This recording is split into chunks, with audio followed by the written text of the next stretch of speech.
House Oversight Chair James Comer says big revelations are coming tomorrow on the Hunter Biden investigation. Watch this. One thing we learned when we had access to the Treasury suspicious activity reports is that the Bidens had created many LLCs in many different bank accounts, and there were many Biden families that were in on the influence peddling scheme. So we're going to present bank records tomorrow. So tomorrow is going to be Judgment Day, and it'll be very interesting to see what Jean-Pierre and the little Ian Sams has to say when they're presented with evidence. Okay, Judicial Watch President Tom Fitton is with us this morning. Tom, do you know anything more of what these big revelations are that are supposed to be coming out tomorrow? Yeah, I mean, reading between the lines, it looks like Burisma, which was the board that Hunter joined, that was the legitimate part of their business enterprises. What we're seeing here is just naked money laundering, and it's backed up evidently by banking records the committee was able to get. These aren't just Treasury reports that I think they have more restrictions on in terms of the details they can offer, but these banking records are supposedly astonishing in terms of the scope of what was going on here.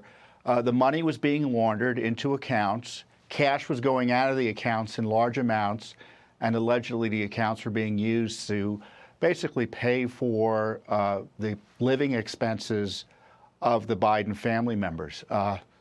This is an extraordinary scandal that goes even beyond President Biden. And so when you have Biden say, you know, Hunter did nothing wrong, you know, he's going to have to answer the question, why was his family getting all this money? What were they doing in return? As I said, in Burisma, you know what they were paying for with Burisma. You know, at least it was a going business concern. They hire connected people like Hunter Biden. You understand exactly what's happening. But here you've just got cash going in, cash going out, no evidence of business other than naked money laundering. And you know, when you see Fox News is reporting today, you've got Joe meeting with Hunter's clients in New York as vice president. You know, he didn't have a full-time job as vice president of the United States. He worked part-time on his family enterprise. Oof, that's very damning, I must say. Separate case here. The White House banned the New York Post from Biden's only public event yesterday. The reporter who was kept out kept asking questions about Hunter. That's why he was kept out. What do you make of that move by the White House? They can't cover up forever, can they? And they can't stay in the basement strategy forever either. Well, when you only have one or two media outlets that are reporting fully on these issues, you can cover it up. You don't have the big media, the legacy media, many of your competitors talking about these issues in an aggressive way. So by freezing out the New York Post, like they did, as you recall, just before the 2020 election with the censorship operation, this is kind of an echo of that. And in my view, it's election interference.